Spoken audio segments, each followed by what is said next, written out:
everybody, welcome to another brand new episode of Strong Style. Oh, That's the right, shirt. reppin'. Oh, shit. That's right, we got ourselves a little brand in action. This is the shirt Aaron's sister made. Aaron sent it to me. It came literally an hour ago before we were going to do the show, and I was like, perfect timing. I didn't even wash it. I don't care. I'm going to put it on. It's got smooth. It's a smooth shirt. It feels good on the skin. It's nice and soft. Maybe it's a soft heather leather. I don't know what they call it, but soft heather t-shirt. But that logo looks beautiful on it. So fantastic stuff. Thank you, Aaron Turner. How are you, my man? I'm doing great, man. I'm not wearing my Strong Style t-shirt. It is in the wash. So we'll see how that goes. I did wear it the other day when I went to Home Depot. So if we had fans at Home Depot, they were probably like, "Oh wow, cool! They got shirts now." Well, we're going to make this stuff available soon. Aaron and I were talking off camera before we started. We're going to figure out how to make this available for some of you that want to buy the Strong Style t-shirt. Some of you expressed interest in it. I'll certainly put it up on the Instagram myself, a picture of me in this shirt. So hopefully it'll drum up some interest on that end, and we'll update you as we go along. But hey, I am the Outlaw John Rocha. He is Aaron Turner, and we are going to talk about a bunch of stuff today. And we're going to start off with that Dark Side of the Ring review of that Owen Hart episode they did. We're going to get into Seth Rollins and Jim Cornette going at each other over Becky Lynch and her pregnancy. And then, of course, we're going to finish off with Ember Moon's comments to backstage that were very emotional on her end, and explore her career and wonder what's next for Ember as she recovers from this Achilles injury, the unfortunate Achilles injury. But we should start where I started at the beginning here. Dark Side of the Ring, Owen Hart. First of all, Aaron, let me get your thoughts before we get into anything. Aaron, what did you think of this particular episode? You've been you've been very clear and critical on certain episodes, like the Road Warriors episode, and you like that UWF episode. Where did this episode land for you? I thought it was great. I really did. I'm glad they called it the final days of Owen Hart, not like the life and times of Owen Hart, because they kind of quickly went through his history, like with the Blue Blazer and stuff like that. So I'm glad that they hit on it. We'll talk more about like the specifics here in a second, because I want to hear your thoughts too. But it really turned me as somebody that you only hear one side of it. You always hear like the Hart family story, so Brett talking about it, or some Natalia talking about it, or somebody like that. But you never get to see like the Martha Hart side of it and her kids and what they go through.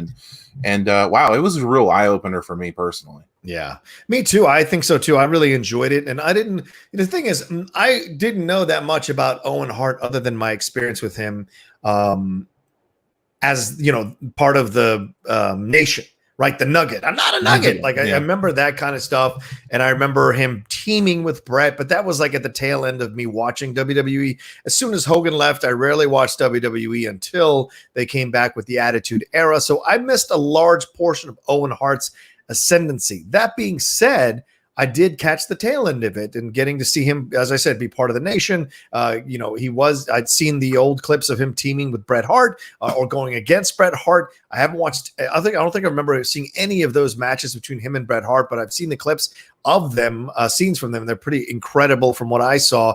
And I remember I was at a restaurant in Tallahassee where we went to go see them when I was attending Florida State. We went to go see these pay-per-views. I remember being there with my friend Andre Gordon, who I used to host a wrestling show with on YouTube as well. I remember being there with him, and we were there watching it. We remember them saying the Blue Blazer. They went to dark and then didn't come back on for like 2 minutes or however 5 minutes it was, whatever it was. We thought the thing had gone out. We were freaking out. It was like The Sopranos. We thought the cable had gone out. We were all freaking out. And then, JR comes on and tells us what the situation is and that he fell. And of course, we don't have social media at that time. There's no one on Twitter. Right. There's no one, communicating that kind of stuff. So you have no idea what's happening or what happened. And so then when you found out later, of course, that he died, and they kept going with the pay-per-view, and JR made the announcement, it was kind of crazy that they kept. And I remember that being the first moment that it was like, wait, what? Why did this go on? Like that icky feeling of like, well, I would just watch that pay-per-view, but then it shouldn't have gone on, but should it have gone on? Does the show go on? Business, all of those things that went into my brain at the time. But yeah, pretty sad situation overall, tragic situation overall. And I thought the documentary did a nice job of building up to that moment, and then the aftermath of that moment, showing Martha Hart's real strength in the situation. Yeah, and unfortunately, you're only going to hear one side of it because Brett's not in this. No one else from the Hart family is in this. Not his brother Smith, not Keith, none of the other Hart brothers or anything like that. Of course, Jim the Anvil and Davey, we both lost them, so we don't have them to talk to. But it was very eye-opening in the sense that Martha Hart has really been this person that unfortunately has been vilified by many wrestling fans for not allowing him to have a WWE action figure anymore or be in the Hall of Fame or they did make a DVD about Owen's accomplishments, I feel like, recently, but just not allowing him to be a part of his legacy, to be a part of these WWE things. And for the longest time I was like, wow, Martha Hart's really terrible for doing that. Like, how could she keep Owen away from what he loved to do? And I heard Brett on a podcast once say that, he hasn't talked to Martha Hart in like 20 years or some crazy, like since this happened, which is just really sad to say the least, that's your sister-in-law and you have it, and your nephews and nieces that you haven't talked to, which by the way, the Hart family bloodline is strong, man. His Owen Hart's daughter and son look just like him. Like it's crazy to see that, but they did talk. It was a lot of gloom and doom, unfortunately, in that, and towards the end it got a little bit lighter. But one thing I do want to bring up that they didn't really bring up in this documentary is that Owen Hart was a notorious ribber. I think notorious prankster. Which was great. It's in a deleted scene. Dark Side of the Ring's Twitter put it up yesterday. There's a deleted scene where they talk about him being a ribber. But I want to talk about something else, like the stories that you hear about him being frugal. And like he would, you go to the airport, it's like late at night, there's fans there wanting autographs or whatever from these wrestlers. By the way, don't ever do that. It's annoying. And they come up to Owen Hart like, hey, can I get your autograph? Oh yeah, sure. Hey, can I stay at your place tonight? And then like Owen Hart would sleep on a fan's couch and have fans take him to the arena. Oh yeah, very frugal. Mick Foley did that too. Like just smart ways to get around, travel, like, use your fans to your advantage a little bit. And I'm sure people were overjoyed to have, hey, Owen Hart slept in my basement last night. And hey, I drove. Do you cancel your reservation? Do you have a reservation? Like, what do you do in that situation? I think he just was winging it, dude. Like, I really think he just was like, I'll find some fan. They'll take me there. And not like a malicious way, or like, not like in a snooty way with like women or anything like that. Like, not to hook up with women, just like, I know this person's going to be a fan, so let's just go ahead and I'll just go sleep on their couch. Like, it's kind of smart. And I mean, nowadays it'd be kind of dangerous to do that, but of course, I just thought that was really cool. A really cool little interesting thing about Owen. And him and Brett, of course, that's where they talk about the documentary. That's where Owen really took off, as his rivalry with Bret Hart. WrestleMania 10, Owen beats Bret Hart in probably the greatest opening WrestleMania match in a long time, if not the best. Eddie Guerrero and Rey Mysterio might have something to say about that, but excellent opening matchup. And then Owen and Brett did it again at SummerSlam in the Big Blue Cage, if you remember that, for the World Heavyweight Championship. But and Bret Hart was keen on letting Owen, give Owen the belt, make Owen the world champion there at one point, and it just wasn't something that came to fruition. And something that the documentary also didn't hit on that I wish it would have was that career after Brett left. They talked about it so briefly with the Blue Blazer. They really overshadowed his little run against Shawn Michaels and the Nation run. They didn't really mention that at all. I know. They tried to push this narrative that they couldn't figure out what to do with Owen. It was like, that's an opinion on your end as filmmakers. Because I thought the I'm not a nugget thing, that was huge. I remember that was massive. And the Nation stuff was massive as well. So that's where sometimes you have filmmakers or people involved in a production who decide what they think had value, what didn't, because maybe they have their opinion and they don't want to ask other people about it, or they want to fit it into their narrative that the WWE was at fault because they didn't know what to do with him creatively. They desperately turned to the Blue Blazer, and that's why he was hooked up to that thing and why WWE is at fault. So I agree with you in that way that it wasn't. They didn't really give him enough credit after Brett had left about what he was able to do and what the creative was able to do with him. I'm not saying creative got it all right, but glossing over it, I think, is a mistake as well. I can't remember who it was on the show. Was it Chris Jericho maybe that said, could you imagine like Owen Hart at that time was going to break out because of Edge coming in and like all these other people that he would have. Kurt Angle. Kurt Angle. Oh my God. He would have had bangers. all those guys. And I thought about that for a second. I was like, oh my God, he's right. Like that would have been amazing. But the Blue Blazer thing just never, the Blue Blazer was before my time watching wrestling. And then it came back and I was like, okay, this is a stupid, goofy gimmick. And they're going to hang it from the rafters to kind of mimic Sting. But I tell you, man, the holy shit moment of that episode for me was that Martha Hart has the clip. Yeah. That failed. Whoa. I was like, oh, whoa, wait a second. I don't know how in God's name, like she could have that thing. Like that just shows her bravery right there. I couldn't look at it. I wouldn't want to look at it. I wouldn't want to touch it. I wouldn't want to smell it. Like unreal. And that she, the WWE just gave her a box of Owen's gear and it's just like, here. Like it's just unbelievable stuff. And Martha really comes out of this documentary finally having her side told, and I think overall, that's a great thing. And what you were talking about, professional wrestling matches or professional wrestling fans have vilified her and said, "Oh, Owen deserves to be celebrated." I loved her response. There's no damn Hall of Fame anywhere. There's not even a hallway. True. There's not a Hall of Fame hallway. There's nothing. So it's just there for them to make money off my dead husband's name. And why the hell would I let them honor a man that they killed? And so I thought that was brilliant and absolutely her. If Owen never gets in the WWE Hall of Fame, it does not matter. What matters is we all remember what he did. People will go back and watch his matches on the WWE Network. If you want to keep his legacy alive, you want to do your bit to put him in a proverbial Hall of Fame, then you pass on his matches to other people that you meet who are getting into professional wrestling. Your family, your previous generations, younger people coming in to pro wrestling who you meet as you're getting older in life. Tell them about Owen Hart. Tell them about what matches to watch. That's your way personally to put him in a Hall of Fame. But in no way is Martha under any responsibility to put him in the Hall of Fame or let the WWE kind of have closure for themselves, because that's really what they would do. And that clip of Vince being an absolute asshole in that deposition, you're just like, yeah, this is what you get. This is why guys like him succeed in the way they do. They're pugnacious, they're jerks, and they'll go out and take the stunner from their fellow wrestling guy that they pay his check at a bar. But in the long run, it's all about the dollars and it's all about defending themselves.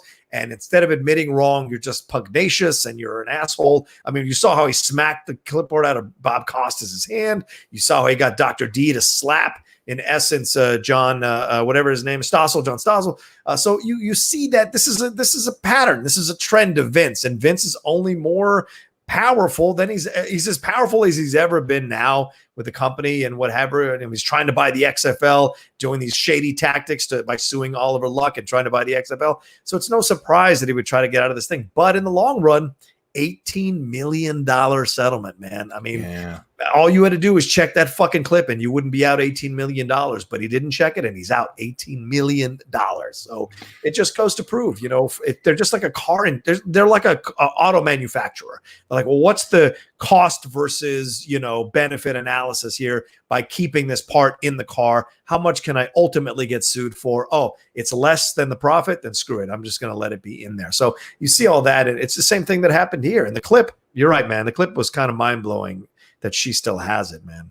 Yeah, that shook me like to my core. Like, I'm not gonna lie, I'm not gonna front. Like, I'm sitting here watching this documentary, I'm crying. Like, I just can't handle it because I'm such a big Hart fan. Like, I love the whole Hart family. Like, it started with Brett, and then it goes on to Anvil and Davey, and then you get Owen later because you just start as you grow older as a wrestling fan. Like, you're not a kid, you understand how wrestling works to an extent, and you appreciate the art of it, and you appreciate great wrestlers. And Owen was such a great wrestler that, like, it was hard.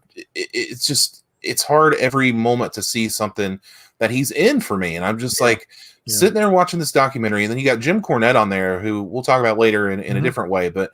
Cornette was Owen Hart's manager, and he talked about how, when Jim Cornette's going to break down about something, like it's pretty serious. When Corny's breaking down, I'm sitting there like, you're right, man. Like he said, he shouldn't have been there. It was a stupid idea. It should have never happened. And he'd still be here with us teaching generations of wrestlers if he wanted to do that. Yeah. But something else the documentary touched on and was, a famous Owen Hart stuff was that his life was not professional wrestling. Right. Like that's something that he did. And that's something that, yes, he did love because it was the family legacy and he did all this stuff, but it wasn't him.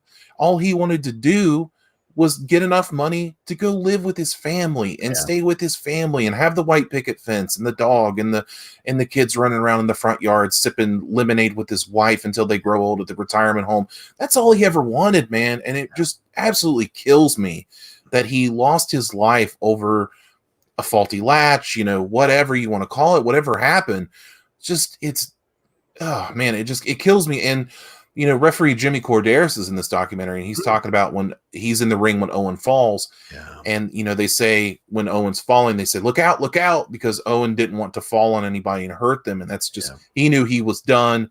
And then he didn't want to hurt anybody else on the way down. It kills me. Yeah. And the two things, like you just talk about the clip shook me, but also him saying, I felt something brush by my face. Right. So the referee Cordero, he was there, and Owen was that close to him. He could have killed the referee as well, maybe even splattered him in front of people, in front of kids in the front row or whatever. And he said, I was holding onto the top rope, and the top rope came out of my hand because of the weight and the speed that Owen was falling. And heard him say, look out, because he knew he was going to die probably, or hurt himself pretty severely, but he didn't want to hurt anybody else, and the fact that they came up with this thing right at the end, it wasn't, and but there was a little bit of fairness here. Owen didn't check it because he trusted these guys, and he didn't pull that lever like they said.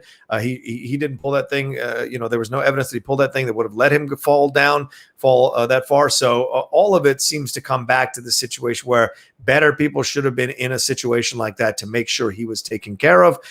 And it seems like they weren't. And certainly the judgment will further reinforce that for the $18 million that they gave to Martha Hart. And, the thing is, I think, Aaron, you bring up a great point. Professional wrestling was not his life. And, some people are like that. Some people I do it. I'm good at it. And everyone talked about in the documentary how he was a natural. He was a natural at it. So for him, it was easy to be this. But he always had his eye on something more. Like when he was home, he didn't talk about professional wrestling. It was about the kids. It was about this stuff. And look, he married a doctor, right? He married someone who is as far away from professional wrestling as you can get. And she, to honor him, because she knows who he really is why she set up these foundations, why she set up the things that she's set up, is to honor his legacy and to honor his good heart and to honor what he would have probably been doing eventually after he retired wrestling, was giving back to the community and helping others and leaving a strong legacy of brotherhood and a commitment to community amongst the people who need this kind of assistance. And so overall, I just thought that she came out so great from this, and it was and she didn't come off inauthentic or somehow with an axe to grind or carrying a grudge. For her, it's a very simple logic to this whole thing. And there is and her kids they didn't feel like they were being interviewed and they were like, we have to say this. None of that. They both felt the same way about this situation, which lets you know that Owen didn't really push professional wrestling on those young kids growing up their formative years, or else they might have been like, well, my dad always loved it. No, they were like, if this wasn't around, he'd still be here. And that's a really powerful statement. Yeah. It's just the Owen Hart Foundation has done so much for single moms and, building a house. Like that's amazing. Like how could you ever fault her for doing that? Probably took some of that 18 mil and did that. Yeah. But it's just, the whole story is awful. And when it's one of your favorite wrestlers and your favorite wrestling families, it hurts even more. I get it. Like that's where it hurts me. But one of the most damning things in this whole entire show was when Martha Hart was talking about the show going on. And we should probably talk about this, but she said, the show's still going on. We're still wrestling. My husband's blood is on the mat, and you're still have people wrestling. Right. And, there's no, Jeff Jarrett has to do a promo right after, and he's crying. He is bawling. And they tell Jim Ross, okay, Owen died. 3, 2, 1, go. It's just what, I talked about this with my buddy TJ, because he's like the guy that keeps me level-headed about wrestling when I get upset. And I was just like, how did they not stop this event? And he was like, man, he's like, nothing like that'll ever happen. Like, you never expect anything like that to happen. Right. So it's kind of like a knee-jerk reaction to just, the show must go on. It's like the show business mentality. Someone on stage dances, breaks their leg. Well, get them off stage. The show's got to go on, like stuff like that in that case. But when Martha Hart was saying it's a crime scene, I was like, it is a crime scene. Yeah, you're right. It is a crime scene. Absolutely. Like, they probably should not have been wrestling, but who am I to say like what to do in that situation? It's it doesn't fit either way. I don't know how to feel about it. I think you have to create space, right? And it's fair to be to condemn the WWE, absolutely, and Vince for going forward. But at the same token, you have to throw a little bit of understanding in there and say, well, everyone is probably in a state of shock because this had really never happened before. People have been hurt in matches. People have had their necks broken in matches, but no one had died and fallen from that far, and no one that beloved. You know, I think that was a huge other part of this is that Owen was so beloved by everybody in the back from what they were saying and the commentators that the idea that he would be the one that this would happen to is a double whammy as well. Such a good soul, such a funny guy. Like you said, a ribber. He was great at that kind of stuff, but people always took it good-naturedly. And so they loved him. And to have him die in this way, they're probably all just in shock, right? And at the end of the day, professional wrestling, when you strip away all the pyrotechnics and the Titantrons and the nice outfits and the flashy clothes and all this shit, at the end of the day, it's a traveling circus. And as a traveling circus, the show must go on because fans have paid to be in that stadium to watch that show. You just sweep the blood off the mat and keep going. And unfortunately, that's what sometimes a lot of professional wrestling promoters or owners default back to, that mentality that the show must go on and you're a carny. You're essentially a carny. And sometimes the WWE has done that. And I have no shame saying that. And I think it's very true and unfortunate as well. But yes, I think you still have to have a little bit of understanding that everybody's in shock. Nobody knows what. I mean, JR could have said, screw you, I'm not going on the air. The King could have said the same thing. The wrestlers could have refused to wrestle. It could have been a mass thing where everybody's like, nope, we're not doing it. You need to stop this event right now. But of course, everyone's in shock. So no one has their druthers to fight back or stop or not want to wrestle, and it's crazy. It's crazy to think about, Yeah, the most recent case I could think of someone passing away in the ring is Rey Mysterio was in the ring with Perro Aguayo Jr. and Rey Mysterio broke, accidents happened, broke his neck. Perro Aguayo passed away in the ring. They didn't continue with the match. They just stopped it right there. It was very, very sad. Perro was very well beloved in Mexican wrestling, and just a sad thing for Rey Mysterio's career, but as well. But it's just, you never expect something like this to I mean, look at the days we're living in now. You never expect something like this to happen either. Right. So people are all over the place with, oh, we got to do this, we got to do that. Nobody really knows what the hell is going on. It changes day by day. So it's just like, I think if it was today, I think it would be much different scenario. I don't think he would be continuing on with the match. I think he would have a lot of problems. And even with the social media today, it would just be an absolute shit show. There's no way you continue with the wrestling if social media is around now. There's no way. There's no way, because people are tweeting out from the arena what they saw. And yeah, it was dark, but enough people probably heard the thud and the scream on the way down. You know what I'm saying? So yeah. Absolutely true. We got a super chat that's come in here real quick. Aaron. Tommy Tom, he said it was great to see Martha's side. Sad seeing wrestling fans attack over Owen not being in the Hall of Fame. Do you all think this may quell some of the criticism unfairly thrown her way? Hashtag hit that like. That's right, guys. Hit that like button on this video. We got about 35 of y'all in here. Please give us a like on there. Where are we at likes-wise?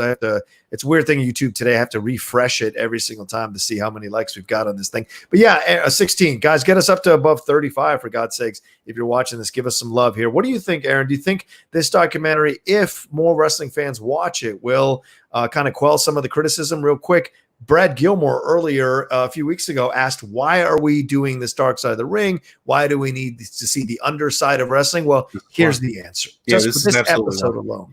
Yeah, I think it absolutely will quell some of it. And I talked about at the top of the show, my opinion of Martha Hart has definitely changed because I've only heard one side my entire life. For the past 21 years that Owen Hart has been dead, you've only heard one side, and it's the Hart family. Oh, we want Owen in the Hall of Fame. Oh, we want Owen wrestling figures. Right. Buddy, I want Owen Hart wrestling figures too. Believe me, I got a collection. It's a hole in the collection. I could use some.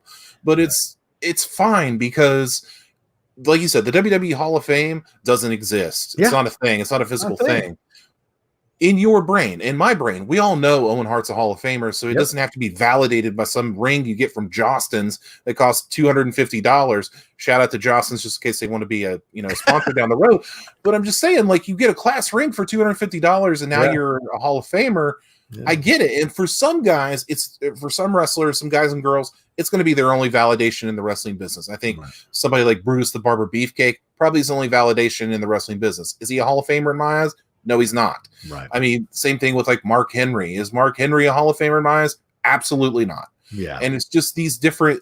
Some of these guys only get their validation. Harlem Heat as a tag team went for years and years and years without being recognized. Booker T already in the Hall of Fame. Didn't matter to him as much. Meant a hell of a lot to his brother Stevie Ray, I'm sure, to be a Hall of Famer with his brother. So it's a case-by-case basis, but in the case of Owen Hart, doesn't need to be in there, and Martha Hart came out of this looking like a saint, and I'm so glad I got to hear her side. Me too, man. I would love to know more about her foundation, and maybe down the road, brother, it'd be nice to have her on. I don't know if she's willing to do interviews about this kind of stuff, but we'd love to have her on, I imagine, and have her and hear her side of it and talk about her and what she's doing and what they're doing with that foundation and how she's handling things ever since, because there are no signs that she is changing, and it's generational. Her son said the same thing. If my mom passes, no way am I letting them do the Hall of Fame either. So I love that there's at least one side of the Hart family that is like, no, we're not giving in to any kind of closure that you want. Bret Hart gave in eventually, came back to the WWE. He's a lifer. And you understand, but you have to understand too, I think it's fair to say that the Hart family is conflicted over this, because I'm sure there are some people who don't like the fact that the WWE was careless and their uncle or their cousin or their brother or their family member died as a result. Other people, the old school vibe of like, well, you just keep going. You don't sue the guy who gave you a job. That kind of, that old school blue collar mentality. So you have two warring, points of views going at it. So I bet there's more people in that Hart family who do understand Martha's point of view of it, but they're probably just afraid to talk about it because there's other people who shout them down in that family because they're all such lifers and generational lifers to the business and especially to the WWE. Well said. Well said. Yeah, I agree 100%. Yeah. We got two more super chats here that came through here, Aaron. We got Tommy Tom. He sent another one. He said, with Jericho as a host and I believe producer, how much say do you think he has in it? Seems like Owen, Benoit, and a few others he has personal ties to and wants to highlight for the families in some episodes. I don't know, because Jericho has not come out and done multiple interviews about this season necessarily. It's been more the guys who make Dark Side of the Ring who've come out and done interviews about it. So I don't know how much Jericho has a say in this, because I don't think Dutch Mantell, had much say last season when he did the voiceover. So I don't know how much say Jericho might have. I think Jericho has more input in terms of the interviews and the things he's saying about these people, but I don't know if he has much input in the direction of the episodes themselves. Yeah, I don't think he's having direction in the episodes. I think if anything else, he's a good bridge to get to these people, because he did have Nancy Benoit's sister on his podcast and interviewed her about that. He had Martha Hart on Talk is Jericho talking about it. So if anything else, he's just a good bridge to get these people's stories told. I don't know if he has a monetary stake in it, probably, but I don't think that's his driving force. Jericho has always been trying to get these family stories out and tell the whole story. That's always been his thing from day one. That's why Talk is Jericho is probably one of the best wrestling podcasts out there. Yeah. And Jericho does a great job of showcasing people that may not otherwise get showcased. And that's why Dark Side of the Ring is important. Yes, there are stories about gloom and doom and people dying, and it's very sad, but it's also stories about people that would never get their due otherwise because they get swept under the rug because their name's not Jimmy Superfly Snuka. Right. And it's just a better way to do it, and I'm all for it. Yeah, I agree.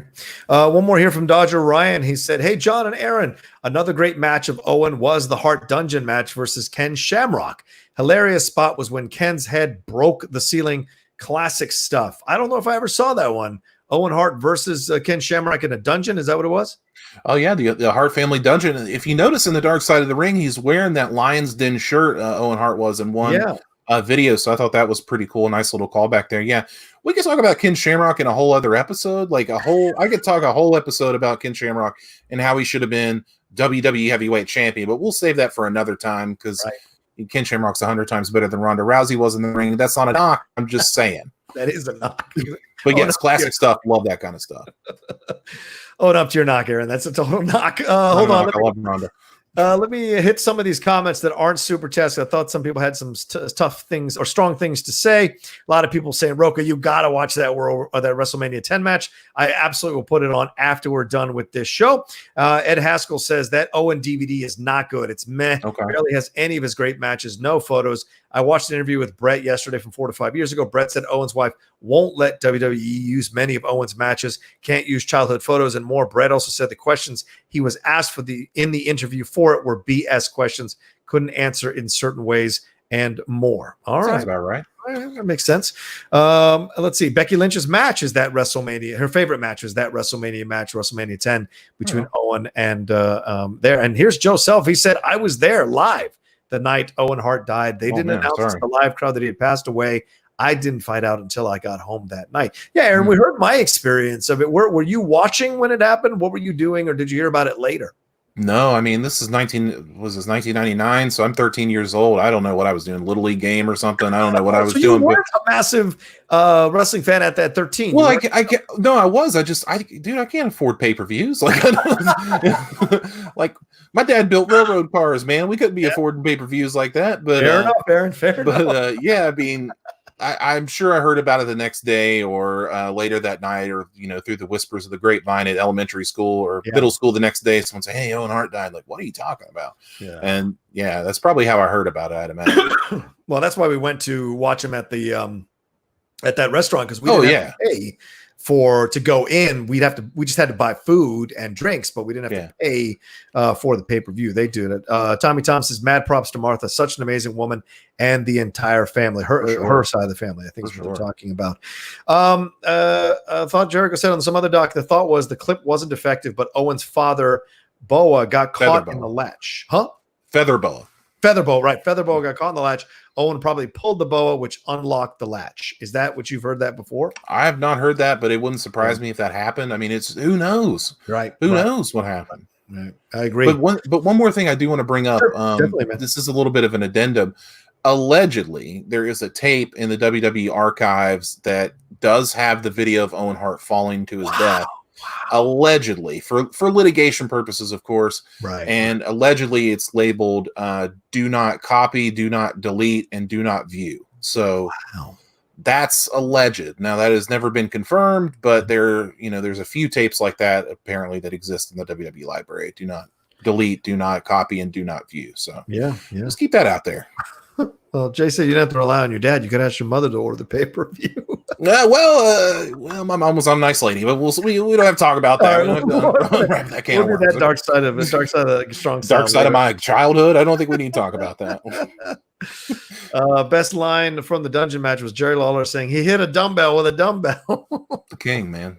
Oh, Jay's saying that his mother ordered the pay-per-view and that she was livid that WWE didn't end the show after. Really? Okay. Well, so some people were aware that this was the wrong thing to do who were watching. So shout out to them. Let's see here. I watched 99 Over the Edge the night Owen Hart died. I was 12 or 13 at the time. Same. I was totally shocked after the announcement. It was double shocked they kept the show going. So he got to watch that 13 years old, just letting you know, Aaron. There you go. Chris Taylor says that you start next season with Brian Pillman and end the season with China. I think a China Dark Side of the Ring should be a double. It should be a two-parter. That'd be two good ones. Right? Yeah. And it should be a two-part of the China one. Pillman, I think you can do in one episode, but China, you got to do two. I think Eddie Guerrero should get his own as well. I think it's about time for an Eddie Guerrero one. A lot of good stories to come up on Dark Side of the Ring. I don't think Dark Side of the Ring is going to go away for a long time. I think it's got good staying power. No, as long as there's so many wrestlers who experience these situations and people who are willing to talk about it, why wouldn't it? And you may not like an episode, but you can't argue the construction and the way it's done. You can tell there's care behind it. 100%. They may not fill it in with enough information that you feel is satisfactory, but there's care here, and it's a good thing. Overall, it's a good thing. All right, let's move on to our next subject, and let us know what you thought about it as well in the comments section. If you're watching after we've recorded this live, feel free to leave a comment down below and let us know what you thought about it and what moved you all about WrestleMania 10. About the Dark Side of the Ring episode. If you saw the WrestleMania 10 match and what you think were some of Owen Hart's highlights as a professional wrestler in the WWE, or if some of you have seen it outside the WWE, his stuff he did there as well. All right, Aaron, what do we got next here on the news front, my man? Oh boy! So now we're going to talk about Seth Rollins speaking out against Jim Cornette, our good buddy Jim Cornette. Wait, our good buddy is your good buddy. Okay, my good buddy Jim Cornette. So if you're not aware, Jim Cornette made some comments about Becky Lynch and her pregnancy. Let me quote it here for you. This is from Jim Cornette's podcast. He said, "What would you do if your wife came home and said, instead of making $1 million next year, I'm going to basically be just a raging bitch for the next 9 months and then give you even more shit to worry about around the house?" Yeah. I mean, anyway, let's finish out the story and we'll talk about it all as a whole. Stiff. Yeah. Yeah, it's true. It's a Bob Holly shot is what that is. But Seth Rollins did speak out about it. Of course, the father of the child, as he would. Seth Rollins was on After the Bell, the Corey Graves podcast this week, and here's what he said. It hurt my feelings on a personal level because Jim Cornette is someone who is a legend in our industry and someone who I've personally worked with at Ring of Honor. For him to come out and say real negative things, some real misogynist things about women in general and pregnancy in the industry, it kind of caught me off guard, made me lose a lot of respect for somebody that a lot of people already kind of lost respect for. And I was still holding on to hope that somewhere along the line, there was a personal connection between Jim and I, and he would think twice before making some egregious comments about women, about my wife, that were just completely, and I can't even forgive them. I don't even want to repeat them. Yeah, wow. Powerful stuff. The thing is, what Jim is saying, like, how can I say this correctly? Jim is one of those guys that has made a living being outrageous. And the thing is, once you go outrageous, you have to keep topping it, right? The Alex Joneses, the Stephen A. Smiths, these guys who come out and they say the most ridiculous stuff sometimes, and they double down on it, but fans love it for whatever reason. Why? Because there are so many fans who think we live in a politically correct world, who want to be able to say these things if they want to say these things and don't want to be raked over the coals for it.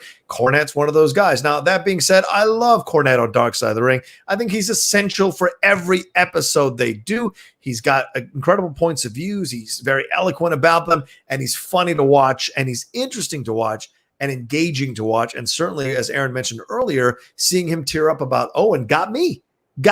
And that is really something that you can count on with Jim Cornette in every one of these episodes. He's an authentic dude in terms of when he's sitting down talking about this stuff. Is he sometimes fibbing or telling, stretching the truth a little bit? Probably. But overall, you do sense that he's authentic in where he's coming from. And comments like this throw you off, but he has to keep a brand going, which is the outrageous Jim Cornette. And it helps him get views and helps him get downloads and sponsors and what have you. But I thought this was I thought the fried chicken thing was a step too far. This is even farther a step too far because this is a young woman who has every right to do with her body what she damn well pleases. And if she wants to have a baby at the time in her life, when she's 33 years old, because she knows she can't just, because she wants to have a baby. She wants to have Seth Rollins' baby. She wants to have a baby of her own. She wants to be able to raise it. She doesn't want wrestling injuries to affect how she can raise this child, things of that nature. I think that's important here. She made a decision. Seth, they made a decision together as a couple. They're going to have this baby. And yeah, she's walking away from $1 million per year. But I think she's getting even greater credential with the fans that she is willing to walk away from such a lucrative situation to have her child, because so many wrestling fans are families. They come from families. It's passed down from family members to younger family members. So they get it, this idea of walking away to have a family. And it certainly doesn't mean she can't come back. Trisha's come back and wrestled after kids. Many of female wrestlers have probably come back and wrestled after having children. Certainly Fabulous Moolah had a child and was wrestling for so many years. So it doesn't mean she can't wrestle or won't wrestle. And there's no way. And wrestlers take a break all the time for injuries. She could go away for a year. And when Becky Lynch got announced at WrestleMania, the place would lose their mind. So she's the kind of person that isn't going to lose anything by going away for a year. What'd you think? Well said. I'll just start right there. But I am a big Jim Cornette fan. Jim Cornette's a Southerner. I'm a Southerner, I guess. He's from Kentucky. I'm from West Virginia. He talks about a lot of the same wrestling that I grew up with as a kid that I love. A lot of the same wrestlers. We talk the same kind of language in terms of that Southern style. But the thing is, though, that even I can recognize a habitual line stepper, as Charlie Murphy would say. He's a habitual line stepper. That's for sure. Exactly. And he stepped over the line this time. And sometimes corny being corny will get out so far. You got to reel corny back in, because corny gets a little crazy. I know he has great respect for Seth Rollins and their time of Ring of Honor. So I don't know where this came from. Like you said, you know, it's the problem in America today, or in the world today. If a woman wants to do whatever the hell she wants to do with her body, then let her. She can do whatever the fuck she wants. Her body, her choice. Right. You know, and at 33, Becky Lynch is 33. Clock's ticking. Yep. Clock's ticking, man. So why not do it in your physical prime? You got time to step away. It's not like your husband's hurting for money. You know, it's not like the family's hurting. I think he's probably doing all right. Probably the top earner in the company. He's definitely top 3 for sure. So I think you guys are doing all right financially, if that was Jim Cornette's concern. The hormones I can't really speak to. I don't know about that, but not a big enough deal to make this kind of deal about it. And I'll defend Jim Cornette until I die about most things. This is not one of them. Is he married with kids? Does Jim Cornette have kids? Cornette is married. I do not believe he has any children. Then what the fuck does he know about it? Like, it's like, well, how do you know? I don't know. The situation's in. Exactly. He's just trying to rattle the cage. And you're right. And I think it's shitty because he went after a friend of his, and Seth Rollins. Seth Rollins is, in essence, his intended, his probably his fiance, and will be married to her at some point down the road, and they're having a child together. You know, the mother of his child. That's real deep shit. That's primal stuff you're messing with there. And as you said, it's Southern, but it's not a Southern approach. It's a Southern guy it is not. saying anti-Southern things, in my opinion, because the South prides itself on family, prides itself on those values of having children. It's backwards, right? It's completely backwards. It seems weird that you would think this is a negative situation, you know. So overall, and I appreciate Seth Rollins' very measured comments that you can tell he's pained to have to deal with this stuff. I mean, who wakes up one morning going, "Oh, great, this guy I had a really strong relationship with professionally and probably personally is crapping all over my wife's decision." I mean, I bet you can even imagine Becky Lynch being upset about this, like legitimately hurt by this kind of stuff overall. And it's kind of inadvertently fits the narrative again that people have been saying politically. Old white men telling young women what to do with their bodies, what they can and can't do with their bodies. It fits that political narrative as well. So all kinds of things about this are wrong, just wrong on so many levels. And unless he apologizes, and no matter how much he tries to defend it, he's completely in the wrong here. Not going to happen. Exactly. He didn't apologize about the fried chicken comment. It lost his gig there at NWA Power, but doubled down actually on that. He doubled down. Exactly. So, he tried to walk them back a little bit, I think recently Jim did, but it really was that much of a walk back. So in the end, he's just going to say what he needs to say, I guess, to appease his fans and keep the views. But I think it's such a massive mistake, and it sends a bad message to young female wrestlers who are coming up in the business. Hey, these cronies, these old fogies still get to tell you what to do or want to offer their opinions of what you should do. I don't know. It strikes me wrong on so many levels, brother. I will shout out a few women that have had children and come back. I mean, you have Maurice. She had a kid, came back and did great. I love Maurice as a heel. She's excellent. I don't know if she's come back anytime soon. Now they have 2 kids, so I don't know if she's going to have the time. Then you got Brie Bella, of course, wrestled after she had a child. You mentioned Trish. Trish is a great example. Left the business for her kids to start a family. Really came back better than ever. Like, I thought she was really great in her last couple runs. So, yeah, man, women having babies, coming back, kicking ass. That's the way you do it. And something else about Jim Cornette, man. Like, I always say, if you're going to listen to a Jim Cornette podcast, he has 2 a week. On Monday, he does the Cornette drive-through because it's just a Q&A with fans. So, fan asks him a question about anything, he'll answer it, and he goes into such great detail about classic wrestling. It is worth your time to listen to. Now, the Cornette Experience is the other one. Now, it can range from talking about old school bluegrass music to why Donald Trump's the worst person on planet Earth. And for that, it is worth a listen as well. But if you want to listen to and get some great history, stick with Cornette's drive-through. You cannot go wrong. You're not going to hear a lot of controversial stuff on the drive-through unless it's just opinion-based. You're probably not going to hear this Becky Lynch stuff, I wouldn't imagine. Yeah. Mickey James. Yes, Mickey James. Oscar in the chat. Right. So Mickey James came back from his kid as well, of course. 3 kids. Yeah. Love Mickey James. Look fantastic. Yeah. John Cena knows all about that. Anyway, All right, let's move on to our next news item there, Aaron. As we'll see what happens, and we'll see if Seth Rollins finds Cornette and knocks him out. We'll see. I don't think anybody will fault him, but yeah, please. What's our next thing, Aaron? All right, so this one's a little bit another piece of somber news. Ember Moon was on WWE Backstage this week. She was talking about her injury. I was wondering where she was too. Like, yeah, I'm a big Ember Moon fan, and she was talking about her Achilles injury and that it may actually, she's coming to grips with this may actually be a career-ending injury. Yeah, and we may never see Ember Moon back in the ring again. And if that is true, that's devastating because she's one of these people, man, that came up in that NXT that really got undervalued when she was there. Like, she was kicking ass. And that top rope eclipse, damn. That was great. One of the best finishers in the business. It's excellent. She does it great. Has had a little bit of the injury bug, had the Achilles injuries, had a couple shoulder injuries that kind of pushed her back. But damn, man, she had an excellent match with Bayley at SummerSlam a couple years ago, which I thought was going to put her up to the top. And it just didn't really work out for her. But you hate to hear this anytime. Like any sport, you hate to hear this when somebody may have to walk away earlier than expected. Yeah. Well, I mean, her comments, I don't know if you read them, Aaron, before we started the show. I'm sure you know all about them, but she said real quick, I look back at my career in WWE. I've been here 5 years. I look back and I should have been the one to defeat Asuka Streak or me and Bayley from SummerSlam. I wish I'd done more. That was already a great match, but here she is. I wish I'd done more. The more and more I sit back and look at everything I'd redo, I think about my injury currently, realizing that I may have a career-ending injury. I'm coming back from the hardest injury, and I might not have a chance to redeem myself of all the things I wanted to do and I wanted to do in my future. It's so hard to look back and regret when I try to look forward. And then she followed up by saying, I keep looking forward because this is what I love. This is my passion. This is the only thing I've ever wanted to do for myself.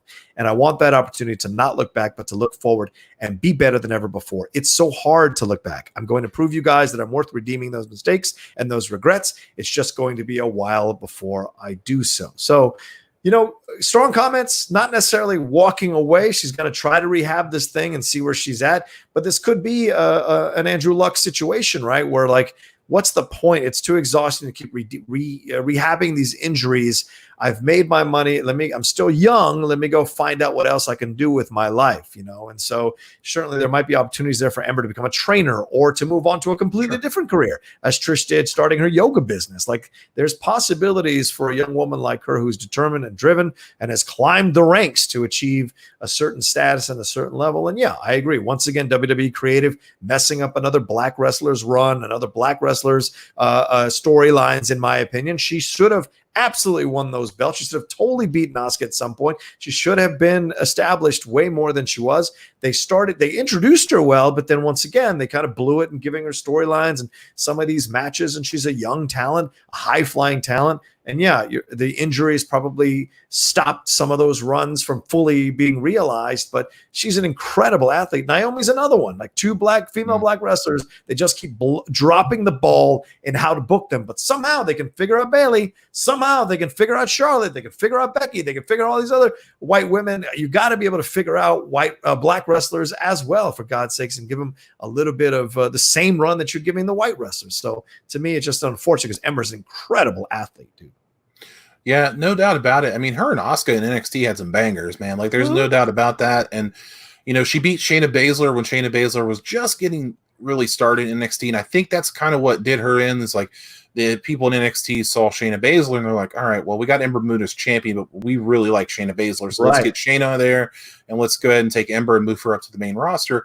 And I mean, it wasn't no fluke. She came up on Raw on her first night and beat Alexa Bliss, who had just lost the Women's Championship. So she beat the former Women's Champion in her first night. So Ember Moon started off great, but then again, that injury bug, man, the shoulder got her, and now the Achilles got her. And I'm telling you, man, a couple years ago, or maybe it's this past year, I didn't know that she had been injured for so long, but I was thinking that maybe they were going to go with her at when they had the match between Ronda and Becky only at WrestleMania. This was a couple years ago. Yeah. And I thought since Asuka was the SmackDown champion, they would go with Ember Moon on the other side, and they would have Ember Moon versus Asuka, and that would have been friggin' amazing because those two just have such great chemistry with one another. They like each other, they're friends, and I think that would have been really something to push Ember Moon to the top. And she's had she's had some opportunities and some things haven't gone her way, and she's admitted that. But I could definitely see a career for her as an announcer. She's on, or not as an announcer, but like as a backstage talent, like on WWE Backstage, she's great. She's really great at that. And I know she does a lot with Up, Up, Down, Down, the video game stuff. She's a big gamer. So I could see her like going to E3 and being like a correspondent or doing stuff like that. Be in the, what do they call it? E-gaming, be that kind of person. I could see her doing that because she just loves that environment and loves that kind of stuff. So I know it's like really sad to watch these kind of things and you're hurt and you just all you want to do is get back in that ring. And maybe she just had a moment of, I'm doubting myself, but I hope it's not. I hope it really turns around. I hope she gets to come back in some capacity, because you see somebody like Paige that's hurt and can never come back. And it's really a pain in the ass to watch. And I just hope everything turns around for her, because she's a great person, and I hope everything turns around. Well, you bring up a great point, Aaron. Sometimes people just when they're in the situation, especially with the self-isolation, the self-lockdown, plus you're rehabbing injuries, or even if you wanted to leave, it's encouraged for you not to leave the house. You can go a little stir crazy, maybe get inside your head too much. I mean, the fact that she's looking back and regretting, that's a terrible thing to do, because there's no end to that black pit. There's no end to that once you start going down into that, going, oh, I could have done this better. I could have done that better. I could have done this. You'll just keep cycling all the way down until you hit the bottom, and it's not a pretty place down there. So she did what she did. There's nothing she can do to change it. Just move forward, keep rehabbing, and focus on what you're going to do when you get back. And a little bit of that shown through on the second half of her comments. So hopefully that's more the prevalent mentality than the mentality of, oh, I'm looking back on all the stuff that I could have done better, that could have worked out better for me, stuff like that. Because that doesn't help you in any way, shape, or form. The other more positive point of view will help her. And we'll see. And if she doesn't make it back, and if it's an injury that keeps her out of wrestling, like you said, I think there's other options for her in the video game industry or what have you, where she can shine just as powerfully as a correspondent. And look, as a guy who found his way in this, who wanted to be an actor for 15 years, I've never been happier over the last 5 years doing this than I ever was in those 15 years I was acting. This is more joy. And so sometimes it may not work out what you intended, or what you initially intended to do. Another thing appears, and if you follow that path correctly, it may be something that's a lot better for you and more fulfilling, for sure. And I was actually looking ahead to the chat there. I see Tarancha. I'm sorry, I can't see. He's saying that Up, Up, Down, Down got 2 million subscribers pretty fast. So Up, Up, Down, Down is not something that WWE even really talks about a lot, but it's Xavier Woods. He started that Up, Up, Down, Down video game channel. They do a lot of awesome stuff on there, man. There's one video where they go to this guy's house, and he has every video game ever made. Wow. And it's wild. It's wild to watch. But yeah, man, like him and AJ Styles and Kofi and like all these gamer guys, Tyler Breeze, like Ember Moon, Zelina Vega, like they all go and just play video games and chat with each other. It's kind of awesome to watch. Wow. So I could see her doing much more with that in the future. I think that'd be great for her. Why not? I mean, it's not like Xavier Woods is winning titles anytime soon, so it's a good way to keep her. So right, exactly. But Toronto follows up saying that channel is literally keeping Tyler Breeze's job.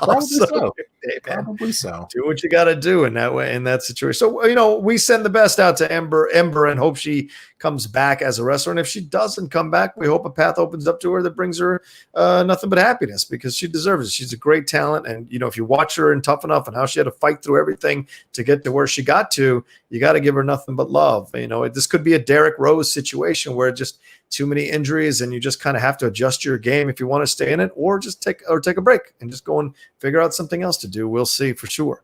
All right. Any last things we want to talk about here as we wrap it up in the last 5 minutes? Aaron, any last things you want to plug or talk about? I'm really excited for okay. Well, I guess I should mention Double or Nothing. We should talk about Double or Nothing. Sure. Let me bring that up real quick. Maybe we'll add a few minutes to the show. Let me bring up the card and see what you think is going to happen at the card. Because that was for those of you who don't know, we put up the presser for the media briefing that happened for AEW Double or Nothing with Cody Rhodes there. He was answering questions from the press. Aaron, unfortunately, didn't get a chance to answer a question, but still, it's a good thing to listen to. But Aaron went representing Strong Style, so which I appreciate madly. And we posted up, it's like a 30-minute video up there for you all to listen to on the Outlaw Nation channel, under the Strong Style banner. So we put it up and already it's got like 400 views, 500 views. So go and listen to that and see what Cody thinks about what he thinks is going to happen this weekend and why this pay-per-view is like a very important pay-per-view in this young company's history, according to him. So, all right, let's start from the bottom to the top, my man. AEW Private Party versus Best Friends, which is the buy-in pre-show. Any thoughts on that one? Well, Cody said in his presser, he said that the Best Friends, Chuck Taylor and Trent Beretta, were really two guys that are on the come up and could be number one contenders pretty soon. So that tells me that they will go over Private Party. But I do love the hell out of Private Party. They are awesome to watch. All right. Cody's brother, Dustin, taking on Sean Spears, a last-minute addition to the card. Thoughts on this one?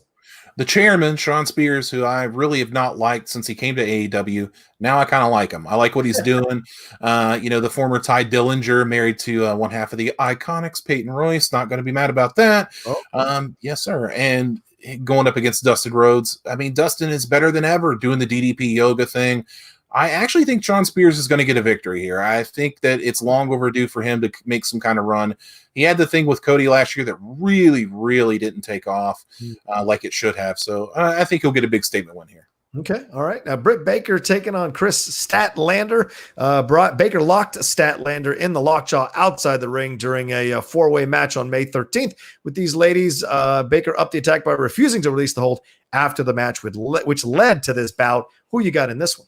Well, unfortunately, this match ain't gonna happen because Britt Baker tore her ACL. Is MCL ACL something is the rumor that happened this week on Dynamite that she has a serious knee injury and may be out about 6 to 9 months. So, unfortunately, this one's off the card, and it's a real shame because Britt Baker was one of these people that they brought in as a babyface, thinking she would be the face of the women's division, and it completely backfired and was not good. And then she turned heel, and all of a sudden she had a character, and it was great. And I really wanted to see what she could do. And she is a dentist here in Orlando, so hey, shout out to her. She's a doctor. Any truth to the Adam Cole situation with her? That apparently WWE's banned Adam Cole from going to any of her AEW matches.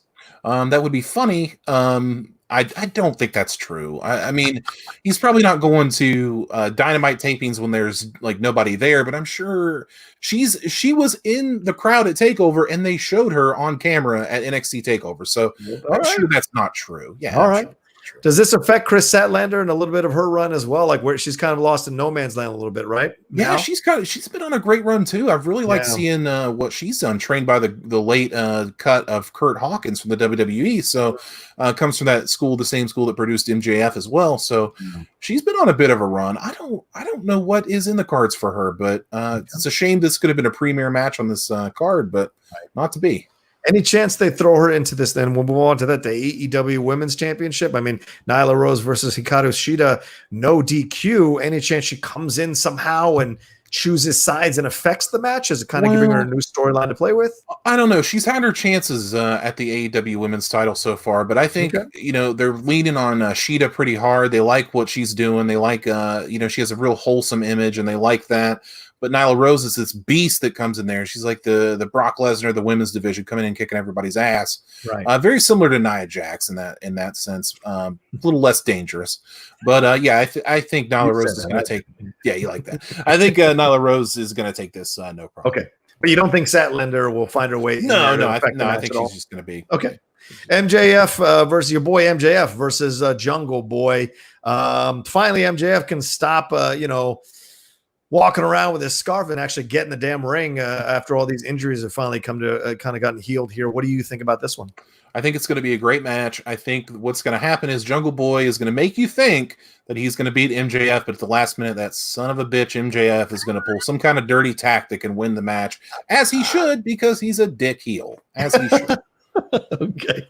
The casino ladder match, Darby Allin versus Colt Cabana at Colt Cabana. Orange Cassidy, Ray Phoenix, Scorpio Sky, Kip Sabian, Frankie Kazarian. Frankie Kazarian is over there. Luchasaurus and some mystery competitor. Okay.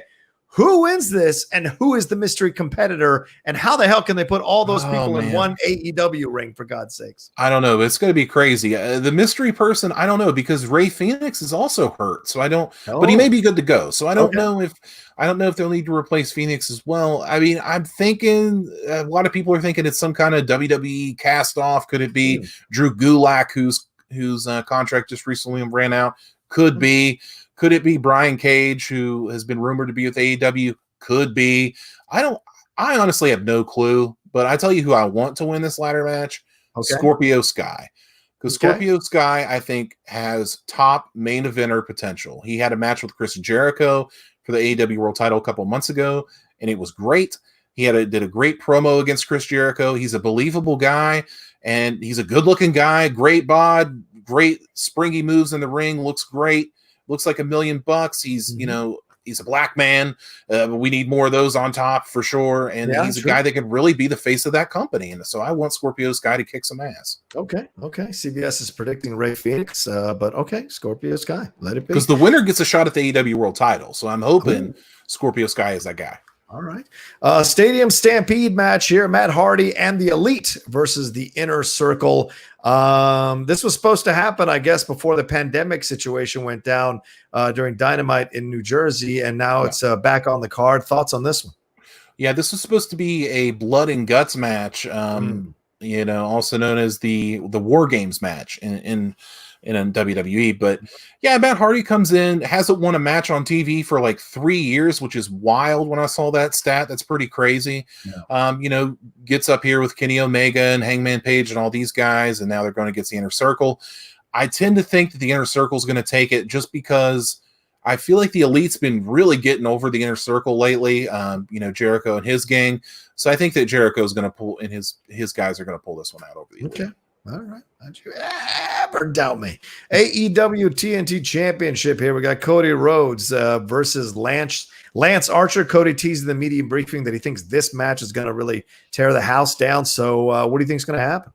I think it may be a lot of people may be thinking it's too soon to give Lance Archer a loss, but I think it's actually probably the right time to do it right now. Do it early, get it out of the way. When the crowd comes back, they're not even going to think about that. Mm-hmm. And Cody's your guy, man. Cody's the face of your franchise. Cody's your champion. He's not going to be your world champion due to previous stipulations against MJF, but I like Cody to win this TNT championship, and I think he should be a guy that holds it for a long time. I love Cody unapologetically. So yeah, fair enough. And you should. I mean, for God's sakes, he's making this thing work. And finally, the last match is the AEW World Championship. Jon Moxley, who's the champion, taking on Brody Lee.